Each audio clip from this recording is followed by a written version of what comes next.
Je pense qu'en France, on a un véritable problème. Vous savez quel est le problème? C'est que le gouvernement français ne fait que déléguer pour tout et n'importe quoi. À qui? Eh bien, à des cabinets de conseil. Oui, comme McKinsey, qui est un cabinet américain.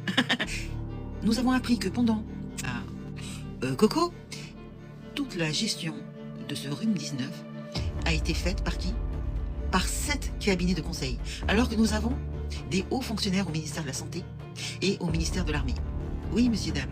L'armée, pourquoi? Pour la logistique, par exemple. Et la santé, parce que voilà, il s'agissait bien de santé. Hein. Oui, oui, messieurs, dames. 7 cabinets de conseil pour gérer le rhume 19. Et tous, je dis bien tous, sont étrangers. Est-ce que c'est normal? Est-ce que c'est normal? Et nous apprenons aussi que c'est pas juste pour la gestion de la coco, c'est pour tout et n'importe quoi. Oui, que ce soit pour la politique de la santé, la stratégie vaccinale, la réforme de l'école, le calcul de retraite à points, par exemple, le plan des ressources humaines, la réorganisation des ministères, oui. Aussi pour la transformation numérique, oui, on fait appel au cabinet. La transition écologique, bien sûr. La politique migratoire, la gestion des données, les allocations des budgets. Vous pensez pas qu'il y a un problème? Ils nous servent à quoi? Dites-moi à quoi ils nous servent. Nous les payons pourquoi? Puisqu'ils délèguent tout à des cabinets étrangers, en plus. Des pans entiers d'action publique sont désormais conçus par des consultants privés. Donc on paye des hauts fonctionnaires très cher pour rien. J'aimerais savoir ce qu'ils font toute la journée. Et vous savez depuis quand ça dure? Depuis 2007. Rappelez-moi qui était le président de la République en 2007. C'est toujours le même. Le Sarkozos. Le gnome, hein, Monsieur Talonnette. C'est lui qui nous a fait rentrer ces cabinets étrangers. Soi-disant pour moderniser l'État. Ben voyons. Ils ont tout externalisé. Voilà. Je délègue, je ne suis pas responsable. Je vous rappelle qu'un pays démocratique se doit de produire ses propres politiques publiques. D'accord? Surtout quand on apprend que McKinsey ne paye pas ses impôts, hein, depuis 10 ans, hein, on a pris ça en 2020. Depuis, on ne sait pas. Il y a eu une mise en examen, mais plus de news, plus de son, plus d'images. Je vous rappelle aussi qu'ils sont soupçonnés d'avoir financé la campagne présidentielle de Macron. Rien que ça. Et je vous rappelle bien sûr que cela coûte énormément cher de faire appel à ces gugus. Et là, ça ne crée pas des conflits d'intérêts peut-être? Parce que ces mêmes conseillers dans les cabinets conseillent d'autres groupes privés, comme les banques, comme Big Pharma, comme les GAFAM, hein, c'est tout ce qui est réseaux sociaux. Donc si on comprend bien, l'arbitre du match conseille les deux équipes. Formidable. Et on est les seuls à faire ça. Donc si on comprend bien, l'État ne pilote plus rien, le peuple ne décide plus rien, et ce sont des intérêts privés et étrangers, donc opaques, qui sont donc non élus, qui s'occupent de la gestion du pays. C'est pas une dérive ça? Je vous ai mis les 7 cabinets.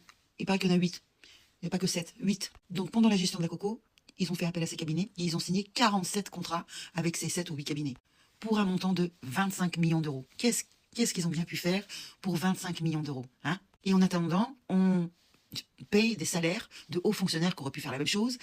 Hein, donc c'est des doublons en fait. Bravo, hein? Vous ne me croyez pas? Écoutez ça.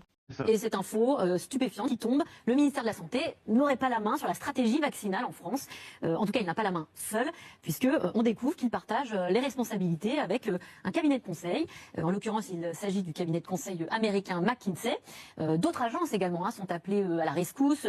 On l'a vu pour recenser les masques disponibles, on ne connaît pas les chiffres, pour lancer aussi les systèmes d'application, notamment l'appli Tous Anti-Covid. Donc voilà, ce qu'on découvre, et on le redécouvre en vous lisant, le ministère de la Santé incapable de gérer seul finalement la stratégie vaccinale en France, ça paraît inouï quand on vous relit. Ce qui est incroyable, c'est qu'on peut réécrire la crise et comprendre la manière dont le gouvernement a géré cette crise en regardant les commandes passées au jour le jour presque, en tout cas de semaine en semaine avec ces cabinets. Ça démarre tout au début, dès le 12 mars. On ne sait pas s'il y a des masques, combien on a de masques. Qu'est-ce qu'on fait? On demande à des hauts fonctionnaires du ministère de la Santé, on va voir le ministère des Armées pour faire de la logistique. Non, pas du tout. On appelle un premier cabinet de conseil. Et puis finalement, on dit que la mission qu'on lui a donnée n'est pas suffisante. Donc la semaine d'après, on lui donne une deuxième mission. Et puis ce cabinet ne va pas tout à fait faire l'affaire. Donc on va faire appel à un deuxième cabinet de conseil.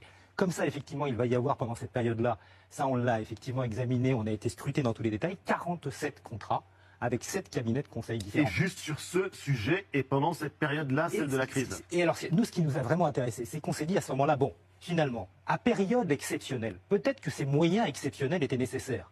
Puis on a commencé à enquêter, puis on a été voir les hauts fonctionnaires. Puis ils nous ont dit, mais écoutez, c'est pas du tout exceptionnel. Ça se passe comme ça, partout, tout le temps, dans tous les secteurs depuis 15 ans. C'est ça qui est extraordinaire. C'est que c'est la pandémie qui l'a fait apparaître, mais en réalité, c'est quelque chose, mais personne ne le savait véritablement, parce que le sujet n'avait jamais été mis sur la place publique. C'est pas une honte, ça? C'est pas une dérive, hein? Et On a vu comment ça a été géré. On comprend mieux hein, maintenant ce qu'ils nous ont fait, hein, ce qu'ils nous ont fait subir. C'est même pas des cabinets français en plus. Ce sont des étrangers. Qu'est-ce que ça fout là hein? Alors qu'on a des hauts fonctionnaires au ministère de la Santé, on leur a pas demandé leur avis. Non, directement, on a demandé au cabinet. Directement. D'accord, on a fait payer des cabinets étrangers pour gérer cette horreur. Ah, on peut les remercier, hein. Bravo, hein. C'était formidable. Punaise. Alors moi, j'ai qu'une question. Ils servent à quoi? Encore une fois. S'ils gèrent plus rien, si les ministères servent à rien, si on paye des hauts fonctionnaires pour rien, parce que je vous rappelle que ça nous coûte cher, hein, le fonctionnement de l'État, hein, de payer tous ces gens, c'est plus de 200 milliards. Vous avez entendu? Plus de 200 milliards. D'accord? Et ils vont faire appel à des cabinets en plus. Voilà. Bon. Si vous comprenez pas, bah écoutez, je ne sais pas quoi vous dire de plus. Voilà. Vous avez la... C'est pas moi qui le dis, vous l'avez vu. Hein. Voilà. Bien. Eh bien, merci d'avoir suivi cette vidéo jusqu'au bout. Et je vous dis à très bientôt. N'oubliez pas de partager. C'est important. Allez, ciao.